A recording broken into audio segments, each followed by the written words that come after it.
Dr. Yay! Emilia, hi, how are you? I was looking in the wrong location. I was looking It's on the okay. main bar. Hi, Ann. Thank you, you lovely lady. Hey, where are you? Where are you? I am in Arizona this morning. Okay. Can you hear me? I hear you perfectly. Can you hear me? Yes, perfect. Okay. I'm And so where are you? excited to have you here. We never Well, met in person, but I feel you. I kind of know you for some weird reason. well, I read your book Yeah, you did. and it was wonderful. Thank you. No. This is lovely. I'm happy to work with you. This is just fantastic. No, there's nothing like, working with a doctor.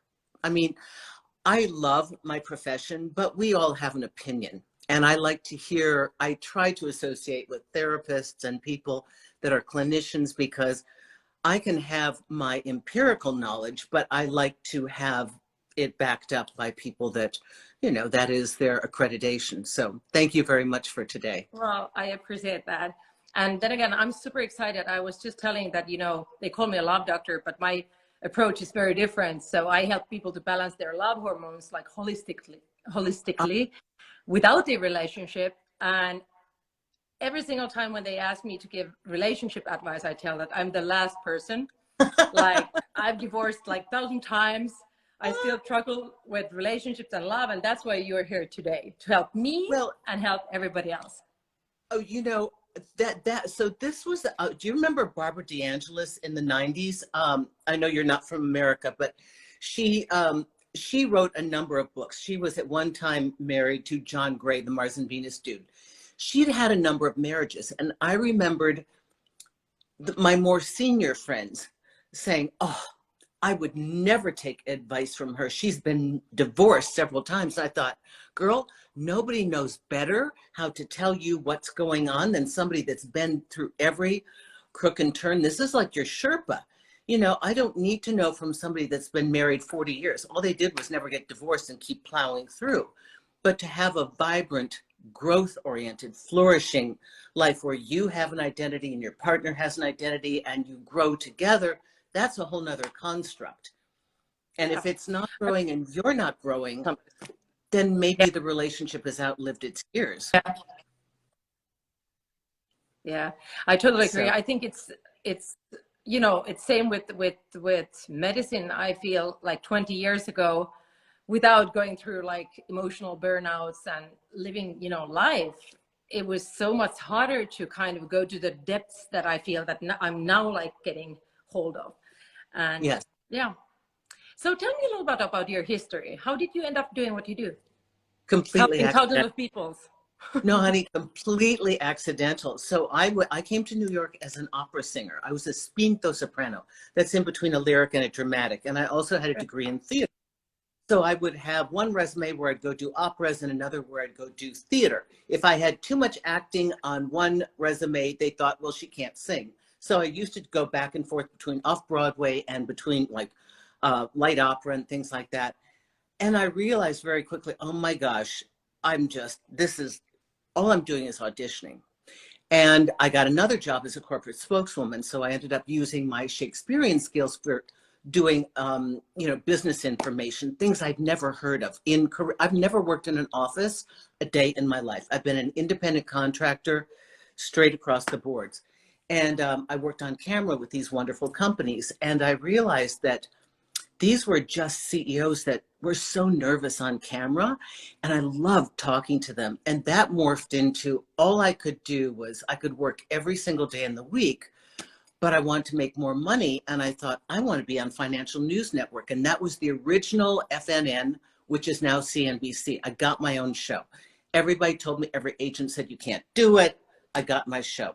I love that. Well, you know what? I could see it.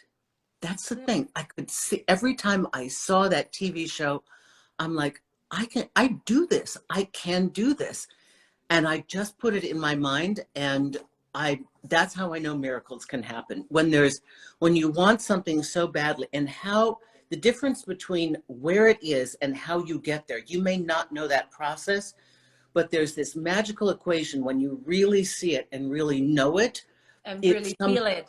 Exactly, and feel it. That's the active ingredient. So that led me to moving out of New York City because it was so dangerous. And I'd gone through the 80s. I built a home way in a remote part of the country, about an hour outside of New York. My magnificent dream home, dumped all my money into it, left my apartment a year later, got out there and went, oh my God, this is my dating circle. Because I was single, right? And I'm like, oh my goodness, what am I going to do? Oh, anybody with ambition had left. I mean, these were like really rural folks, you know? And there was this one boy in my gym, and I didn't know, I thought he was 29, 30, and I looked about 31, and I think I was 38 at the time. I was in super shape. I was working like fitness model. That's all I had to do was work out, looking for my purpose in life. And this kid kept talking to me for a year. I was reading Ernest Holmes' book, The Science of Mind, this big 4-inch volume on a Stairmaster. The kid would always show up. Long story short, our first date was a year later at a metaphysical church. I looked at him and I thought, God, he's gorgeous. He was so beautiful. And I just knew I'd be in trouble. As it turns out, he was 18, flipped to 19. I was 39 and flipped to 40. The community was in an outrage. Every story that could be made, the gossip for the next 7 years, what I lived with was absolutely horrific and so extreme that I knew enough about the metaphysical process to know that when you are being destroyed, there's a reason for it. I'll go through anything, but I got to know the purpose. I couldn't figure out the purpose. I kept saying, God, if there is a reason for this torture, just let me know so I can do something with it. Otherwise, I don't think there's any justice in the universe. And my friend casually said, why write a book about younger guys? I'm like, no, not your version is, sleep with them and dump them. I want to talk about dealing with their parents, dealing with the community. So pre-Cougar, I wrote Older Women, Younger Men. International bestseller, never meant to stay in this field, one off, had an experience, landed in my lap, discrimination, age discrimination, want to set the record straight, done. But I got every media outlet in the world. And then again, remember, I was an on-camera personality, so I knew how to handle the media. And then they kept after me. 8 years, I didn't have a website. Didn't know how to spin it, didn't want to spin it, just wanted to give the message. And then I looked at the modern dating world and I went, oh my God, they're really in trouble. The churn of sleeping together, hooking up, getting dumped, everybody was upset. And I thought, I think I have something to say. And that's been the slow journey of learning how to do this business. So that's it. That's a fantastic story. And I must say that we kind of share, there's a bit of similarities in our paths, because I became a love doctor also. It all started from my personal pain, heartbreaks. And, I wanted to know how on earth I did get in such a terrible condition after losing love, or, telling the story to myself that I lost the love of my life. And my first book, High in Love, was based on that. And I never thought, I would continue on that path, but here we are. So like Simon Sinek says, that we write about stuff that we want to know more, and we want to get solutions. And today I'm here to hear, first of all, let's start by asking that, what do you think right now, what is the biggest challenges in this world, like for people to find love? First of all, they don't believe it's possible. It's like a fairy tale. Oh yeah, years ago, decades ago, people got together, they stayed together. Oh, and commitment, they were committed.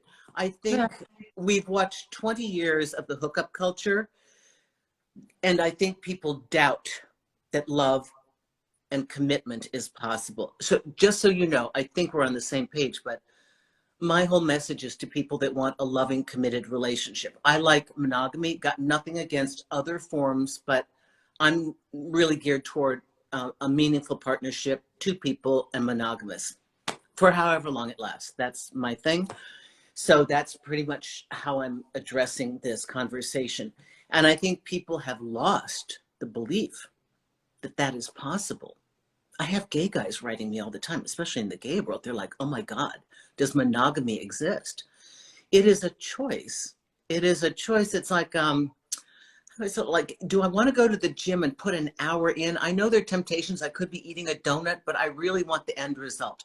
Yeah. And I think in monogamy, for me, and this is, again, I honor anybody else's journey because it is right for them, but I know it's right for me.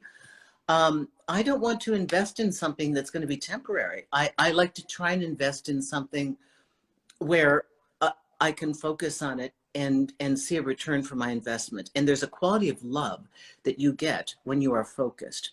I do not believe you can multitask in love. I do not Yeah. believe that you can have a rewarding thing, a taste here, a taste there, a taste there. Your thoughts? But that's so interesting. I went to New York, like, let's say 4 or 5 years ago, and I was having a dinner with a friend of mine, and his friend came there with a girl, and they left. He was a very successful athlete. And, I asked, like, what was the girlfriend's name or something like that? And he goes like, nobody in New York has girlfriends anymore. That was the answer, because it was like that level guy, he would never settle on one girl. But I think, I'm I'm a part owner in a basketball team. So I've been looking at least critically. And I think there's a lot of, in that world, there's a lot of fear. Because, when you tell these stories, it's actually usually to protect yourself. Or what do you think? Because love really hurts. I think you're right. I think a couple things. Can hurt. I think men of position and power. Let me backtrack. I think there has always been an abuse of power throughout history. And one form of power that has been traditional in the straight world, male, female, is the abuse of power, like money and prestige. I know I can get this girl, I know, and kind of an entitlement. Like, well, I went out with a guy for 2 years, pushing back on dates. I think I maybe had 3 dates over a period of, he kept trying to seduce me. And oh my God, I want you to be my girlfriend, come to Tuscany. You're exactly what I want. I don't know where it came from. Emilia, one day at lunch, I thought, okay, you keep resisting this guy. I said, so are you married? I don't know where it came from. He goes, oh, yes. I was like, what? You've been chasing me for 2 years. He said, well, there's a difference between a wife and a mistress. I'm like, what? He said, I'm Italian. I said, what do you mean you're Italian? You're from Nyack. I mean, like, you don't have a principality. There was this entitlement. His entitlement was, I'm Italian. I'm sorry. That doesn't, like, you're not a duke or a prince. So I do think that they're protecting themselves. I can tell you this. I used to put myself in a social circle with a lot of these players and jet set guys in New York. And they used to be, I'm going to be honest with you, like in a bathroom blowing coke, and I'd walk in there and do my interviews. They didn't know it. I'd walk in. I don't drink. I don't take drugs. And I'd just sit in there and I'd say, so why are you so, like, why do you churn with the girls and dump them? And they said, well, they're going to do it to us. So what do you mean? They said, well, they use us to get to the next guy. So oftentimes I'd have men that I'd work with. They'd meet a girl. She seems all interested. They'd take her out to the Hamptons.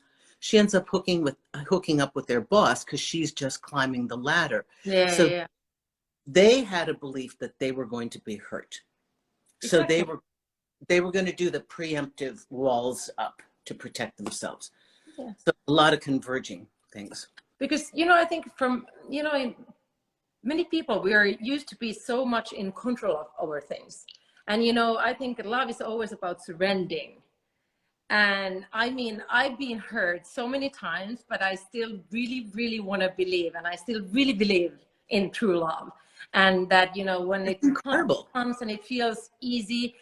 And what I've learned is that, and this is the next theme I want to talk about, because I come from a family where, my mom and dad met, so that my mom was like, taking sunbathing. She was super beautiful. She was an ice hockey wife in Switzerland at that time. And then she was spending the summer at their summer villa. My dad came literally riding a white horse, super handsome, musculous guy. They fell in love. My mom left everything, sacrificed everything. So this was the story I've been chasing basically my whole life. And for me, this is the question I really need to now, like, get the answer that, I still feel that for me, I'm so addicted to still at some level, I've been working a lot not to be, and I call myself recovering love addict, but I still want love to really feel like super strong. And this leads me usually to a lot of challenges. Well, the men that are the most potent for us are the players. They're the most seductive, charismatic, cool, slick guys. But I'm always wary of a man who's too practiced because he's done it 1,000 times. You know, if a guy is great on the pickup and he's great on the seduction, you'll notice he's got a huge gap in the partnership because he doesn't stay around long enough to practice. Yeah. So I think we need to change our idea of how that passion looks and feels. So instead of the intensity of the initial seduction, and I am just as susceptible as anybody else. I got a guy praise bombing me. He's a big dude in New York. I mean, it's so seductive. The minute I walk into the room, he lights up, I light up. It's just, but I look at this and go, this is danger, danger, warning, warning. Anytime it's that hot, there's already so many things. So I don't let myself go there because I think, you know, is it going to be a short-term gain? Or is it going to be a long-term gain? Do I feel like doing it? If I want to, but I think it's beautiful that any woman can still believe in love. After all the hurt we've been through, you've probably been hurt. I've been hurt since we were in grade school and had crushes on guys. I don't think men awaken to love until much later in life. But I think women have always had crushes on or wanted a guy or pined over. And I think we're just more practiced at the pain and getting through it. Yeah, I think I'm actually super excited. I'm now 42 and I have two kids. I have 16-year-old daughter and a 4-year-old, soon 4-year-old son. So I think I'm so excited about this time in my life because I feel like a couple of years ago, I think unconsciously, I was still always looking for the, you know, father of my unborn child. And that changes the game. And now I feel because there's zero pressure. I love my home. I love my life. I love my kids. I love everything. So basically when and once somebody would come or fit here, it should be something that really brings some extra, I mean, like energy on an energy level. But I don't know what you think about.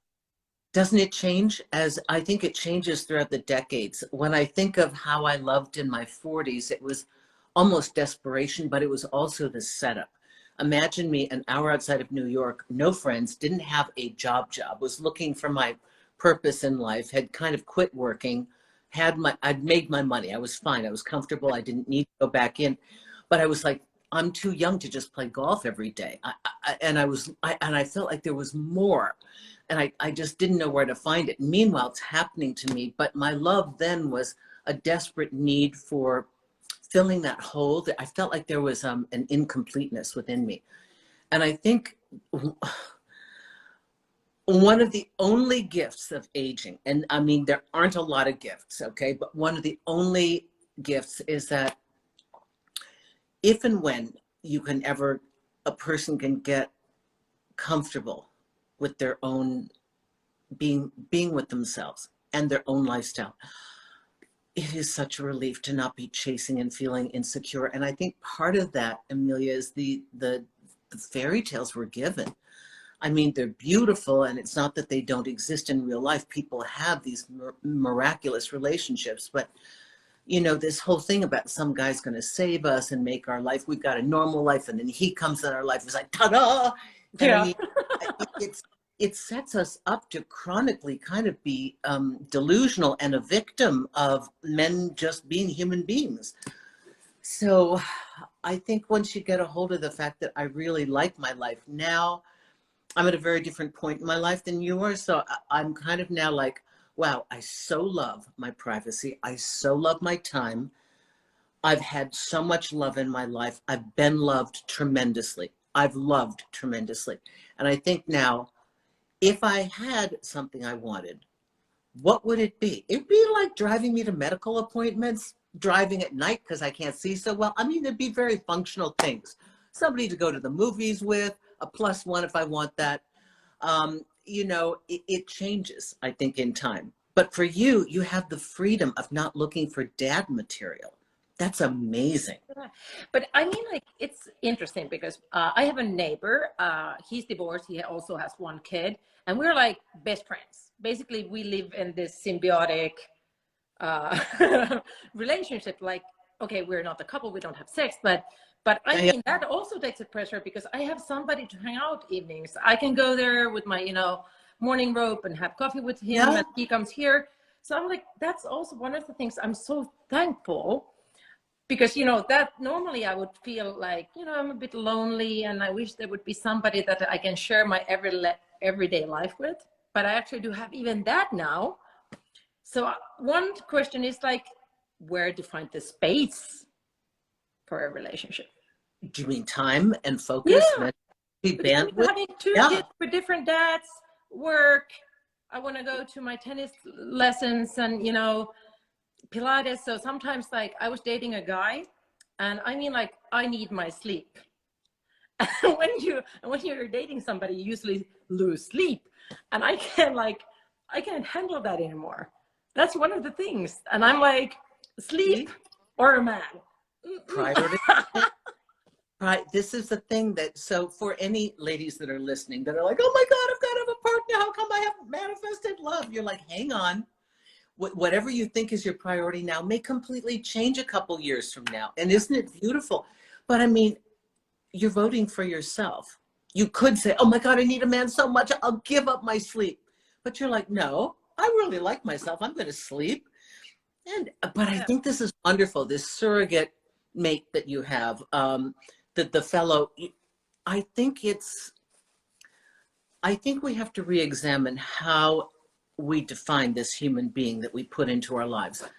I think that we have put so much weight on the partner to be a friend, to be a lover, to be sexy, to make us feel passionate, to be exciting, with a mindset for growth, to be dynamic, to be successful. My God, they're a human being like we are. And when you can offset some of those other requirements, whether it's to friends or family, or you have a very friendly relationship with somebody, that eliminates the need to put all these requirements on our partner. So now the partner that comes into our life will fulfill whatever is our most dominant request of that one romantic partner, maybe a sexual relationship with honesty and fidelity and passion and sweetness, and they don't have to do all the other things. Yeah.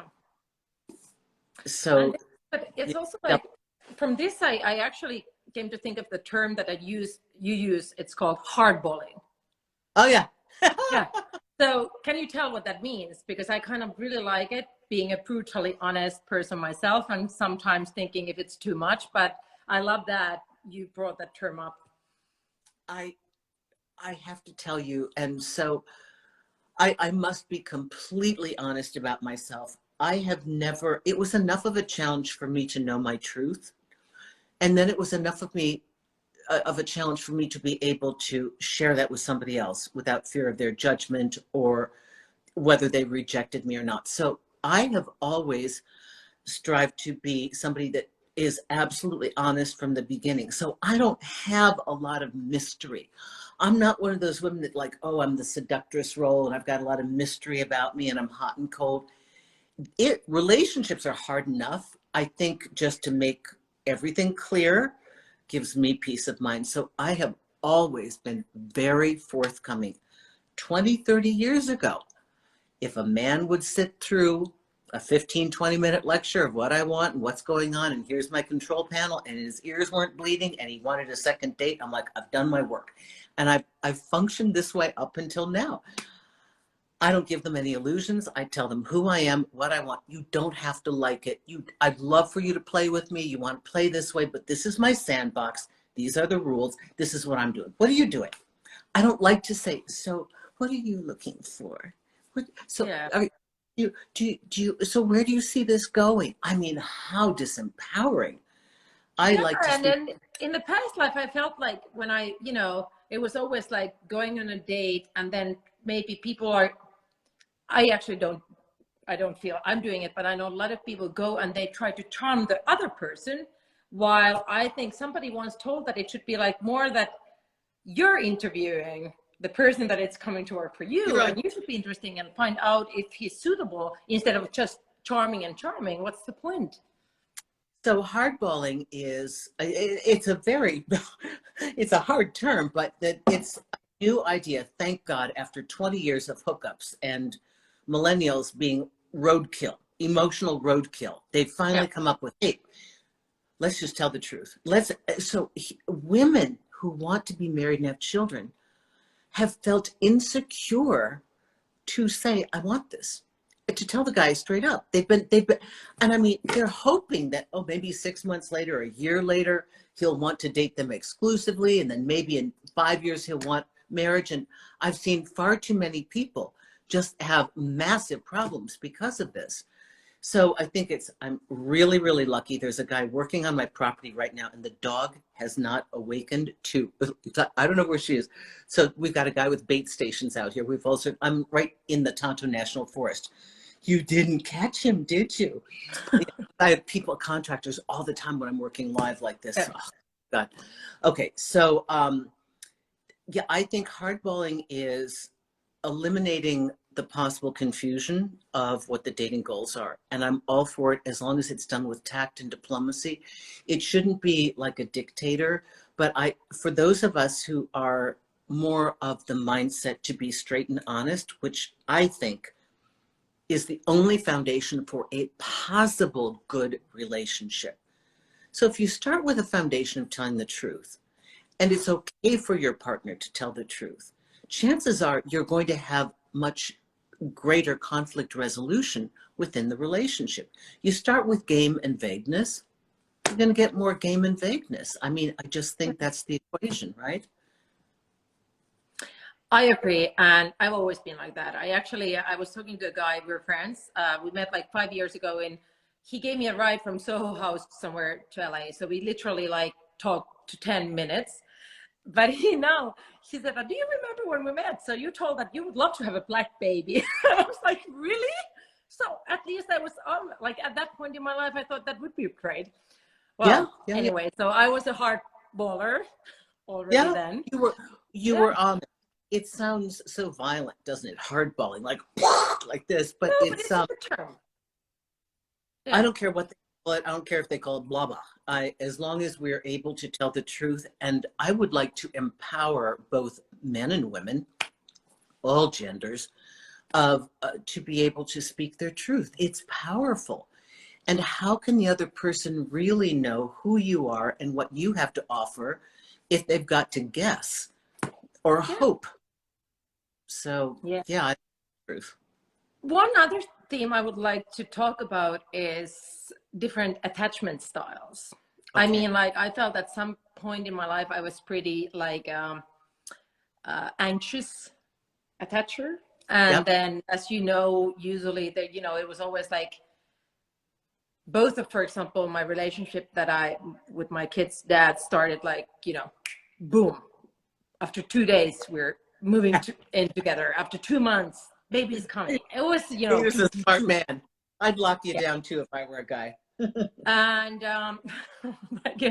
so anyway, and now I'm seeing that I feel something has changed, because now when I meet, I don't go on a lot of dates, I must say. So I've only literally gone to 2 dates during 2 years, and both have been blind dates because my friends are getting a little worried about my life.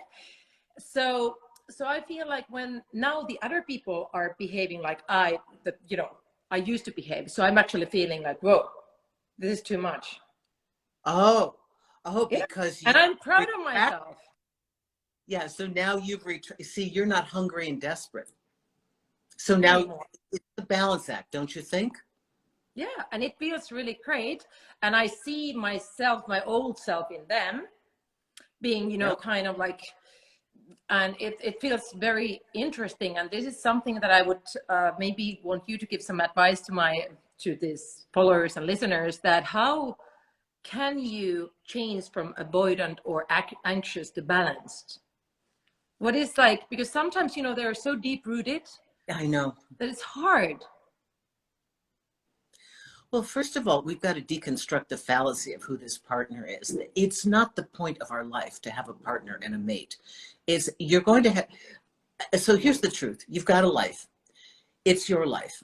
You add somebody to it, it's a person in your already existing life. But there's not going to be a Prince Charming that's going to bring you a new life. And yes, you might be Grace and get married and be a princess in Monaco, but you know, for the most part, most of us have this idealized of what idea of what the person is. So therefore, the anxiousness of being accepted and wanted is the desperation within us. It's really the outer confirmation of how we want to feel on the inside. We want to accept ourselves.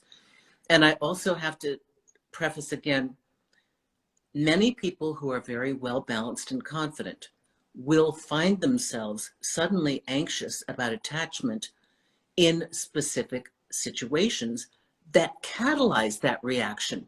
Say you're I dating, know. right? You're normal, you're healthy, you know you've got high self-esteem, and the person who's been constant, now they pull back. You're like, what? And now you're like, what's going on? I got to save it. Or all of your support systems are gone. Like when I moved to New Jersey, gave up my home. Well, I moved to New Jersey now, it's number one. And then I wasn't working, didn't have any friends out there. This guy became the center of my world. Now the whole community is attacking me and he's starting to pull away from me. I'm like, oh my God, I need this. There'll be times that we're weakened. We might be sick. We might be going through financial downfall, something. And so we will find ourselves much more desperate for this security. So I think attachment can sometimes be fluid. I think sometimes we may go from anxious to, you know what, I've forgotten what's the other one, avoidant. Yeah. Yeah. Well, I think it's like everything in life, it's always the energy. When the two energies meet, it always a different end result. And this is the next topic I would like to talk about a little bit, which is the energy laws of dating and relationships. Because this is, I'm very into, you know, as we all know, your energy. That's all there is. And how, because for example, let's say, I don't know, what do you think about like soulmates or, you know, the spiritual ties that people a lot of times feel that there is or there are not? What's your approach? I'm going to be honest. Okay.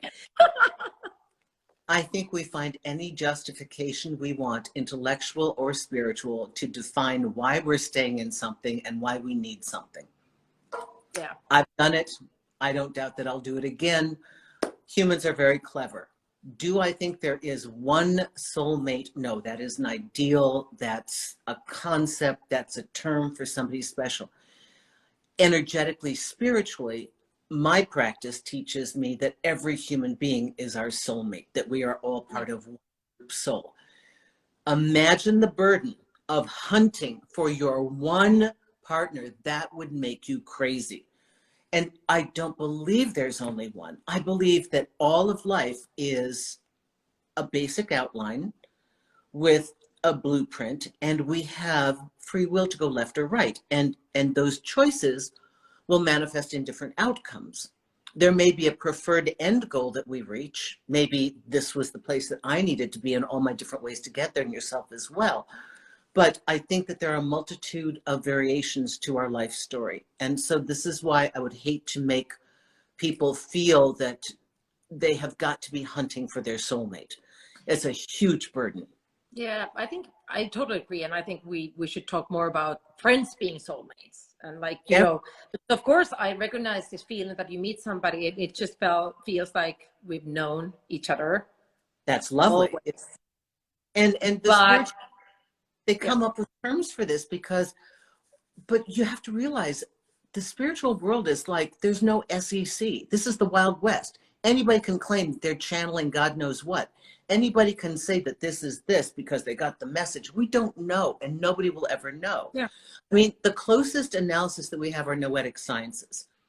And that is the scientific research out in California, I think it is, of the intersection between spirituality and science, because many of these things that we're talking about that we innately know, you and I and many of your viewers, we feel and innately know as being a truth, are actually being explained, whether it's through quantum physics or entanglement or whatever.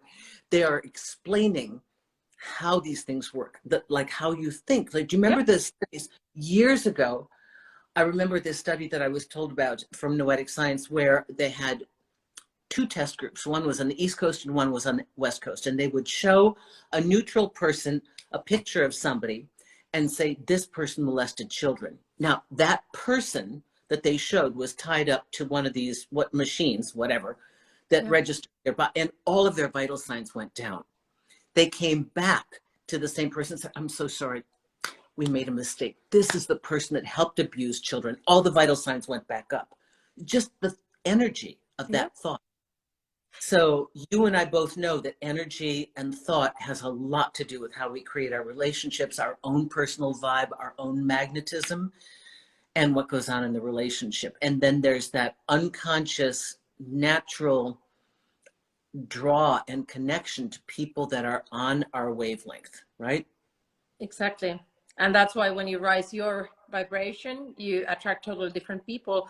And I think this is also something that I want to, you know, touch a little bit based on is how, you know, when you're, if there's, let's say, if there's a situation that you're still like connected, or you can't, for example, you can't stop thinking about your ex, let's say. And then the moment you kind of, you're done with it, he will call. And this is the very typical like energy love relationship that you are unconsciously, you know, vibing each other all the time. And when somebody will kind of like disappear, you will feel it. And your energy shifts and you make a move. And this can be sometimes very kind of confusing. And what do you say about that? Oh my gosh. So I have a story. So, you know, I've done a lot of videos on YouTube. I started really doing them in 2016. I have over 600. People seem to remember stories. That's as a way to lock in an idea. And they keep saying, oh, tell me the Australia story. So this young kid, the 20 years younger kid, was giving me a lot of problems. I'm like, oh my God, 7 years in. I'm like, we were living together. I'm like, what is going on? This guy is just, I didn't know he was developing paranoid schizophrenia. So he was really going hot and cold. And I'm like, I know how to do relationships. What's happening here? I leave with some friends and I go to Australia, and I had been pining over him and sick about him, and he'd moved out of the house. I was trying to get over him and I kept running into him, and I had this obsession. I couldn't stop thinking about him. I'm like, I was praying, I was channeling, I was meditating, I was writing, I was doing everything. I couldn't get over it. And suddenly I'm out on this boat in the middle of Australia, and I felt a moment of peace.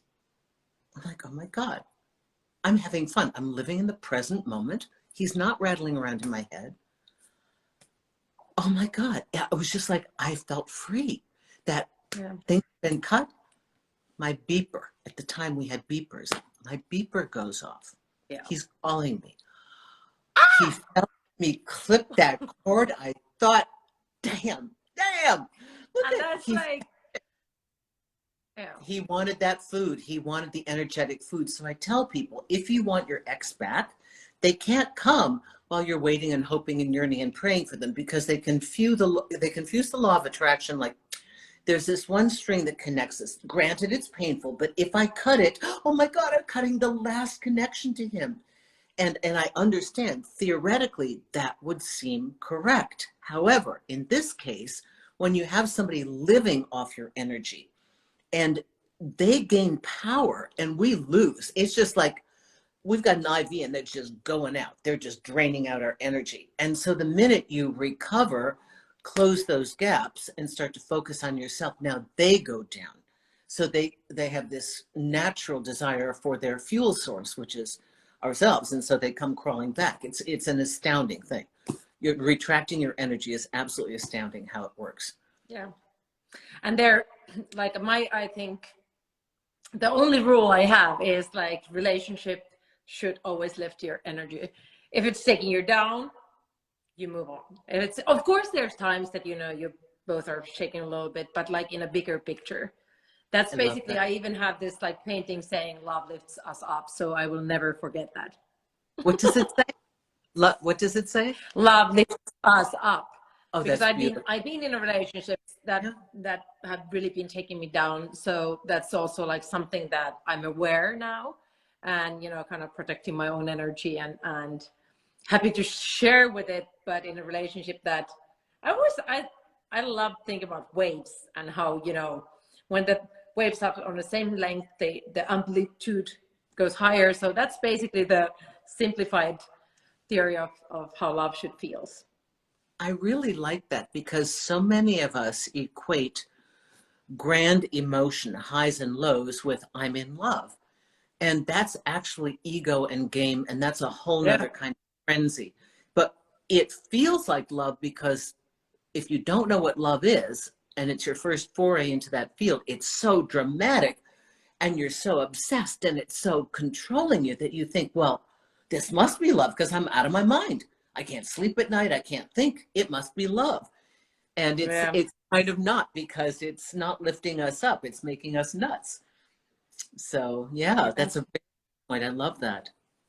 Well, we've been like going through a lot of interesting themes, and maybe here to kind of, before we start wrapping this up, I would love to hear some of your thoughts then for those moments when we meet somebody. Let's say we meet somebody who feels secure and good and lifts us up. So let's say there will be these hard times, and what would be your advice for the future, kind I of mean, to, if we're not talking about how to find love, but then how to keep love? mm, What's the most important things we should consider? well, I think it will serve us well to be great communicators. And I think to learn, whether it's in business or with our friendship and family, and certainly with our mate, to be able to clearly isolate what the problem is and have a form of communication that engages our partner to be an ally rather than an adversary. So many times when we're comfortable with a partner and we've been in a long-standing relationship, we're like, "Rah, rah, rah, rah, rah, you don't know, rah, rah," and we're very comfortable doing that. But the point is to overcome this challenge and understand that there will be challenges. That's normal. And all couples will go through those growth challenges. We'll grow apart, we'll grow together, and hopefully higher on the spectrum as we go like this, right? So to have a way to clearly, one, identify what is it that's bothering me. Two, whose stuff is it? Is this me just being crazy and reactive because I've got my period today, or I'm feeling depressed? Or is this a real thing? Oh yeah, it's been occurring. So to do our little analysis, and then, okay, how is the best way for me to articulate this to my mate? Because the object of the game is to get this resolved, not to attack, not to accuse, but to get them to work with me. So if we identify the problem and we know what we would prefer to have happen again, that can be said. If you're talking to a man, you got to learn how to speak man. It's very tiny, tiny, tiny, tiny. Bop, bop, bop, like you're doing an interview on CNN. You know, it's like that. It's soundbite, soundbite, soundbite. Honey, so we still don't know about Friday. I know I've asked you before and I understand you're busy. I have to have an answer. Could you be so kind as to tell me, because I'm a little stressed because the Smiths keep asking me what time we're coming. Yeah. And if I know that, then we can be done with this and move on. I mean, like simple, simple, simple. Here's what it is. Here's what I need. Here's why it's beneficial. Would you be so kind as to help me? They'll comply. But if we go, females tend to go into the story, and then the guy's like, well, what? No, she's talking, you know the way we have like this, and they're Yeah. like, I'm brain dead. The mouth is, what does she want from me? So I think conflict resolution, getting really effective in our communication, really helps us move through challenges. And to establish, and like I'm a huge fan of establishing, it's okay to talk. I Yeah. had a boyfriend who had a no talk rule. He was a lovely guy, but his basic belief was, if we don't talk about it, there's no problem. And we don't talk, we create problems by talking. And I didn't mean talking 3 hours like I used to when I was in my 20s, not knowing what I was doing, just complaining for 3 hours. I mean, like targeted, like, and so there was an inherent, what I call no talk rule. We weren't allowed to talk about it, so therefore nothing was allowed to get fixed. And I had to leave that because I mean, I couldn't change anything. He wouldn't listen, and he thought any conversation was a negative, and that meant we needed to break up. So I'm like, okay, you don't know what a relationship is. I'm done. So I think to create safety in having our mate know that they can speak to us. So I have preambles, I have like intro speeches, during the relationship speeches, and exit speeches. I've got them, I've had them for 30 plus years, okay? Okay. And I'll say, like, when I first get together with a guy, look, I believe in honesty. I would rather you tell me something that I'm not going to like hearing, that's the truth, so at least I know what's going on, than have you lead me to believe some lie that will eventually just break my heart and ruin my trust. If you need to cheat, if you want to go sniff, taste something, I would rather you come to me straight up and tell me. I know that's not comfortable. I will not destroy you. I will not trash your clothes. I will not slash your tires. I will not destroy you on social media. I promise you, you can call back this conversation, but if I find out some other way, I can't guarantee what I will do to you, because now you deserve it. You've been given an out. So I try to make it so that playful, you know, but and humorous, but I try to make it so that they know truth is okay. Truth is something we can work with. And I've got to feel comfortable to say the truth to you, and you've got to, because I know this one thing about men. Well, I know this probably about all people, actually. It's a human quality. Nobody feels loved when they have to be something you want them to be, when they're like trying to be something that's inauthentic. Yeah. So the truth actually creates intimacy. We just have to be prepared for what our partner's going to say to us. And remember, they may not have the communication skills that we do. So that's the stuff that I like to do. Yeah, that's really good. And the last question, from your experience, what is the best way to find love? Boy, I prefer in real life. That's just my age group and that's my comfort level. I do believe online dating. We all know somebody that's gotten married, engaged that way, and I think that's great to add as a condiment. But the way to find love, okay. One, believe it's possible. Two, accept in your mind that the possibility exists, that it could just happen. That there's this law that, how do I say it? It's some kind of legal thing, where you don't have to prove that something's true, but if there is the possibility it could be true, that's enough. So somebody had told me about this line: the possibility exists that. So if we can tell ourselves the possibility exists that, love happens for people every day. True fact, 2.5 million people will be married in the United States this year. I heard it on NPR, care of New York Times. 2.5 million people have found their way to love. That's marriage license as of today, right? That's as of today.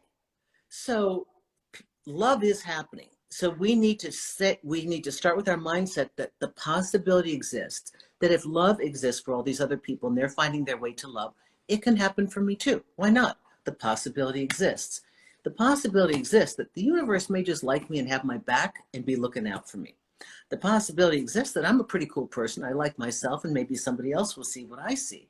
And the possibility exists that I'm smart enough to move toward what makes me happy and feel good. I'm smart enough now with all the tools that I've acquired to move toward a human being that makes me feel good about myself and with whom I can grow. And so I think starting with the mindset is number one. And it could be in the grocery store looking at a piece of fruit. It could be the hardware store going to pick something up. It could be going to pick up your kids at school and there's a good looking guy jogging by that stops and goes, oh my God, she's gorgeous. I got to talk to her. Yeah.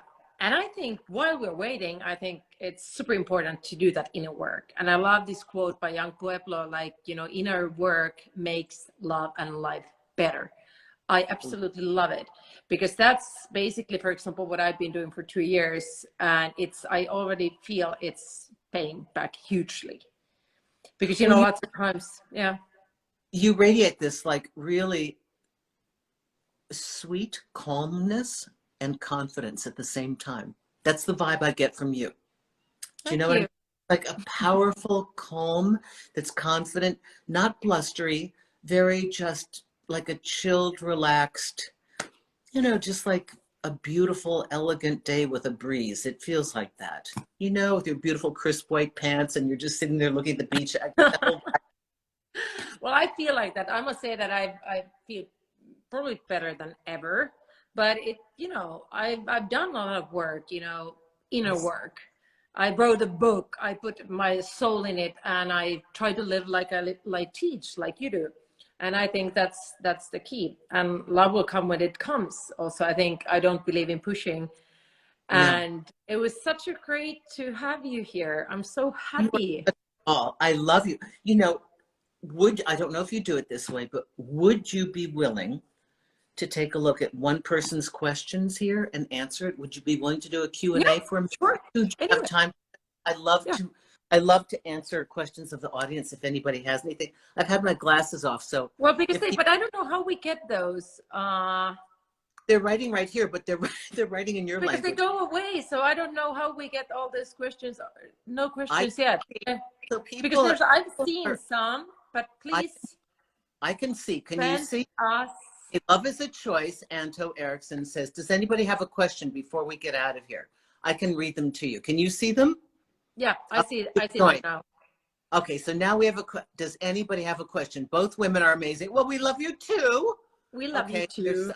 Writing stuff in your language. I don't know what they're saying. This What we can also do is people can send out questions, and then we can answer them also, like on Instagram stories, if that's fine for you. If there's any questions that will come later. Yeah. As a lot of people will watch this later, I will save this to my feed. Okay, great. And it will also show on yours if you accept the request. So then if, people usually are busy, nobody has like 1 hour straight, Okay. So kids need food and there's life going. So you can watch this whenever you have time. And thank you so much. Thank you. This was super nice. Let's do it again. I love that. You're a doll. Thank you so much for the invitation. I've loved your book and I've really enjoyed meeting you. Thank you so much. Bye, everyone. We can talk about those teams some other time. But this was what I need now. Super. Okay. Bye, everyone. Bye, everybody. Ciao.